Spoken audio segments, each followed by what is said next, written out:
My life existed within the neat, predictable lines of suburban routine. It wasn't unhappy, not exactly, but it felt muted. Like a radio station tuned slightly off frequency, a constant static humming beneath the surface of everyday life. My marriage to Mark, once a vibrant, passionate connection, had settled into a comfortable, almost sterile companionship. We coexisted peacefully, sharing meals, discussing bills, and attending the occasional social gathering, but the spark, the electric charge that had drawn us together years ago, had long since faded. He was a good man, hardworking and dependable, but his focus had shifted almost entirely to his career. Long hours at the office became the norm, and when he was home, he was often preoccupied, his mind still wrestling with work problems. Our conversations dwindled to practicalities, devoid of the intimate sharing that had once been the cornerstone of our relationship. The casual touches, the spontaneous embraces, had become rare occurrences, replaced by a perfunctory peck on the cheek before he retreated to his study. Our house, a spacious two-story with a neatly manicured lawn, felt less like a home and more like a well-maintained stage set. Everything was in its place, clean and organized, but it lacked warmth, the comforting sense of shared life. The silence within its walls was often deafening, broken only by the hum of the refrigerator or the occasional passing car. It was a silence that amplified the growing distance between Mark and me, a constant reminder of the emotional void that had begun to widen between us.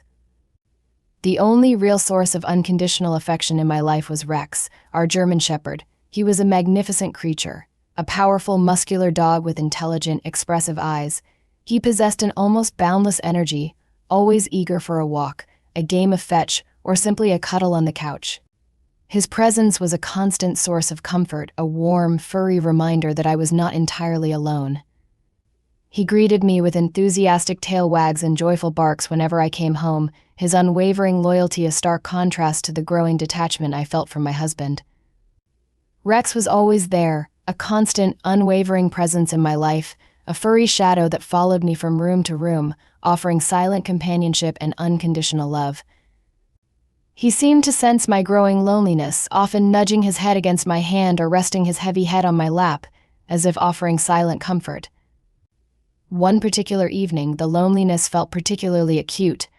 Mark was working late as usual, and the house felt especially empty. I was lying on the living room floor, idly flipping through channels on the television, but nothing held my interest. The silence pressed in on me, heavy and suffocating. Rex, sensing my mood, came over and lay down beside me, his warm body pressed against my side. He nudged his head under my hand, inviting a scratch behind the ears. I obliged, running my fingers through his thick fur, finding a small measure of solace in the simple act of touching him. As I lay there, lost in my thoughts, Rex suddenly became more insistent, nudging me more forcefully with his head and body. He was unusually restless, his energy palpable. In a moment of weakness, fueled by loneliness and a desperate yearning for physical connection, something shifted. The playful nudges escalated, becoming more insistent, more purposeful. A strange, unfamiliar tension filled the air. Before I could fully process what was happening, I found myself entangled with Rex in a way that defied all boundaries, a transgression that shattered the unspoken rules of human-animal interaction. The initial shock was quickly followed by a confusing mix of emotions, disbelief, confusion, and a strange, unexpected flicker of something akin to pleasure. It was a fleeting sensation, quickly overshadowed by a rising tide of guilt and shame, but it was there nonetheless, a secret spark ignited in the darkness of my loneliness. The immediate aftermath of that first encounter was a whirlwind of conflicting emotions. Guilt, sharp and piercing, was the most dominant. It gnawed at me constantly, a relentless reminder of the boundary I had crossed, the taboo I had broken. I replayed the events in my mind, the memory of Rex's insistent nudges, the unexpected intimacy, the fleeting sensation of pleasure that had followed. Shame washed over me in waves, a deep, burning humiliation that made me want to hide, to disappear. I felt dirty, tainted, as if I had committed an unspeakable act.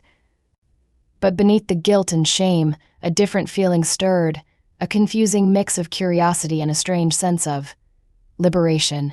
It was a dark, hidden part of myself that I had never acknowledged before, a part that craved connection, physical touch, regardless of its source. This internal conflict raged within me, a constant battle between my conscience and these newly awakened desires. Despite the intense guilt, I found myself drawn back to Rex. The loneliness that had driven me to him in the first place hadn't disappeared. If anything, it had intensified. Mark's continued absence, both physical and emotional, left a gaping hole in my life, a void that Rex seemed to fill, at least temporarily. Our subsequent encounters were shrouded in secrecy, taking place in the quiet hours of the night when the house was still and the risk of interruption was minimal.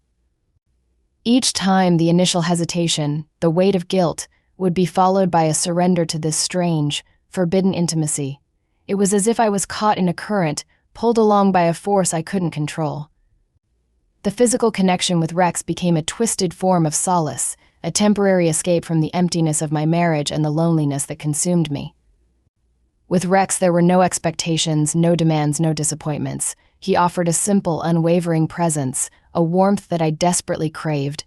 It was a stark contrast to my relationship with Mark, which had become defined by distance and unspoken resentments. Mark's focus remained firmly on his work, leaving little room for me or our relationship. He seemed oblivious to the growing chasm between us, or perhaps he simply chose to ignore it. The lack of communication, the absence of intimacy, had created a breeding ground for my loneliness, making me vulnerable to the unconventional connection I had formed with Rex. As these encounters continued, a disturbing thought began to take root in my mind. The connection I felt with Rex, however unconventional and morally questionable, felt more real, more tangible than anything I had experienced with Mark in a long time. It was a disturbing realization, one that fueled my guilt but also offered a strange, twisted sense of validation. The physical intimacy with Rex, while born out of loneliness and desperation, provided a temporary relief from the emotional starvation I was experiencing in my marriage. The secret, the forbidden nature of our interactions, added another layer of complexity, a dangerous thrill that further entangled me in this web of deceit. The fear of being caught loomed constantly, a dark cloud hanging over every encounter, adding a heightened sense of anxiety to the already complex mix of emotions. The secrecy, the constant fear of discovery, had become a heavy burden.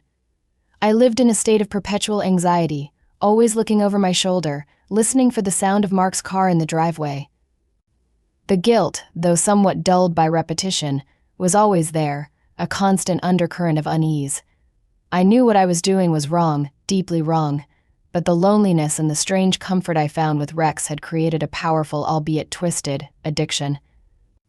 I tried to compartmentalize, to separate the different aspects of my life, but the lines were becoming increasingly blurred. The secret was a ticking time bomb, and I knew it was only a matter of time before it exploded. That day started like any other. Mark had left for work in the morning, a quick kiss on the forehead and a mumbled "I'll be late again tonight" before he disappeared out the door. The house settled into its familiar silence, broken only by Rex's occasional soft snores as he lay basking in a patch of sunlight on the living room floor. I had spent the day in a haze of nervous anticipation, the weight of my secret pressing down on me. As the afternoon wore on, the anxiety intensified. I found myself drawn to Rex, seeking the familiar comfort of his presence. We were in the living room, the curtains drawn to create a dim, secluded atmosphere. The usual sequence of events unfolded, the hesitant touches, the growing intimacy, the brief, fleeting moments of a strange, twisted connection. Suddenly, a sound shattered the quiet, the unmistakable click of the front door opening. My heart leaped into my throat, a cold wave of dread washing over me. I froze, my breath catching in my chest. Rex, sensing my sudden tension, shifted beside me, a low growl rumbling in his throat. The next few seconds unfolded in slow motion. I heard the familiar sound of Mark's footsteps in the hallway, his keys jingling in his hand. He called out my name, a casual, unsuspecting greeting. I couldn't answer. I was paralyzed, trapped in a moment of utter horror. Then he was there.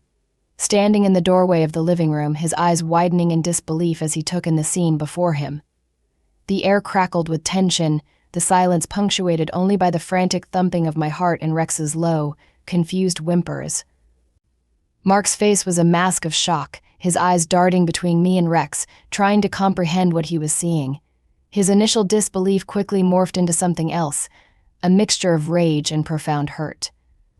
His features contorted in a grimace of disgust, his eyes filled with a pain that mirrored my own internal turmoil. No words were spoken at first. The silence was thick, heavy with unspoken accusations and shattered trust. Then a low, guttural sound escaped Mark's throat, a sound of pure anguish. He stumbled back, as if physically recoiling from what he had witnessed. The keys he was holding fell to the floor with a clatter, the sound echoing through the suddenly charged atmosphere. His gaze remained fixed on me, his eyes filled with a mixture of betrayal and utter devastation. The look in his eyes was like a physical blow, a punch to the gut that left me gasping for air. In that moment, the full weight of my actions crashed down on me, the realization of what I had done, the depth of the betrayal, hitting me with full force. The immediate aftermath of Mark's discovery was a blur of chaos and raw emotion. He didn't scream or shout.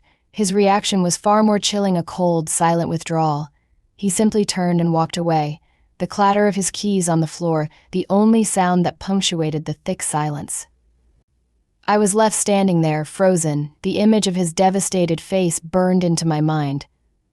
The house, once a symbol of our shared life, now felt like a crime scene, the air thick with the residue of my betrayal. He left that night, taking only a small bag with him. There were no dramatic pronouncements, no tearful goodbyes, just a cold, curt "I can't do this" before he walked out the door, leaving me alone in the suffocating silence. The following days were a torturous limbo. I was consumed by a whirlwind of guilt, shame, and a gnawing sense of loss. The house felt empty, hollow, echoing with the ghost of his presence. Every object, every piece of furniture, served as a painful reminder of our shattered life together. I wandered from room to room, touching his things, inhaling the faint scent of his cologne that still lingered on his pillow, desperately clinging to the fragments of our past. The outside world became equally hostile. The whispers started almost immediately, spreading through our small community like wildfire. I became a pariah, the subject of hushed conversations and judgmental glances. Friends and acquaintances, people I had known for years, crossed the street to avoid me, their faces etched with disgust. The social isolation was brutal, amplifying the already intense feelings of shame and loneliness. I retreated further into myself, becoming a recluse in my own home, afraid to face the judging eyes of the world. The legal ramifications of my actions began to surface, adding another layer of complexity to the already devastating situation. There were hushed conversations with lawyers, complicated legal jargon that I barely understood, and the looming threat of public exposure. The fear of what might happen, the potential consequences of my actions, hung over me like a dark cloud, adding to the already immense emotional burden I was carrying. Sleep became a luxury I could no longer afford. My nights were filled with nightmares, vivid replays of Mark's discovery, his face contorted with pain and disgust. I would wake up in a cold sweat, my heart pounding, the silence of the house amplifying the turmoil within me. Even when I did manage to drift off, my sleep was restless and fragmented, haunted by disturbing dreams and plagued by a constant sense of unease.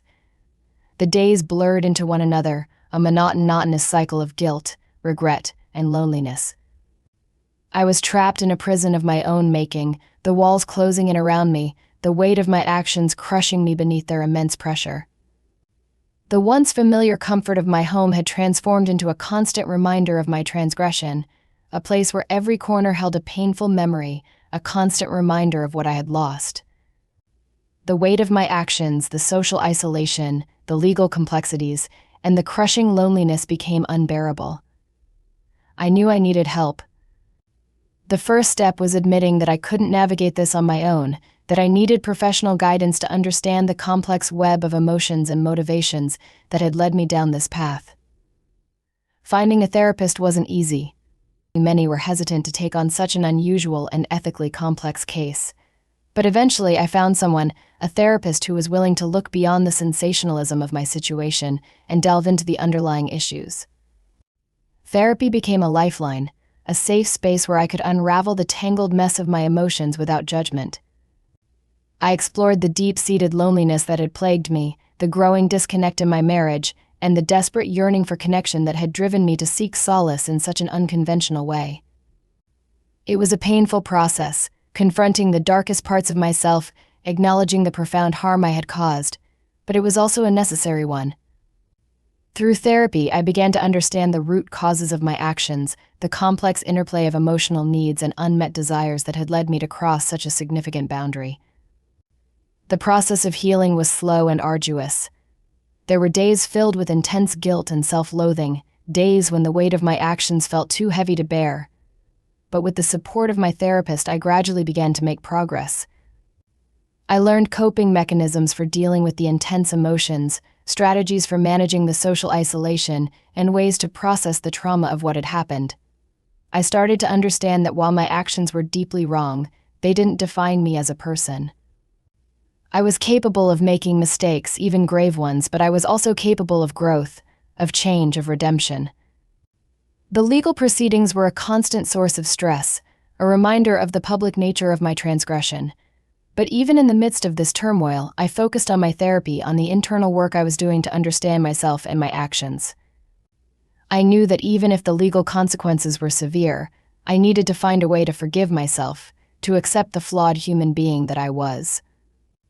As part of my healing process, I started volunteering at a local animal shelter. It was a way to channel my remorse into something positive, to give back to the animal community in a small way. Being around the animals, caring for them, offering them the love and attention they deserved was surprisingly therapeutic. It helped me reconnect with a sense of empathy, a feeling that I had almost lost in the midst of my own turmoil. The possibility of reconciliation with Mark seemed remote, almost impossible. I knew that I had deeply hurt him, that the trust between us was irrevocably broken, but I held on to a sliver of hope, a faint glimmer of possibility that one day, perhaps, he could find it in his heart to forgive me. More importantly, I learned that even if he couldn't forgive me, I needed to forgive myself. I had made a terrible mistake, one that had caused immense pain. But I was committed to learning from it, to growing from it, to becoming a better person. The journey was far from over, but I had taken the first steps on the long and difficult road to healing and self-acceptance.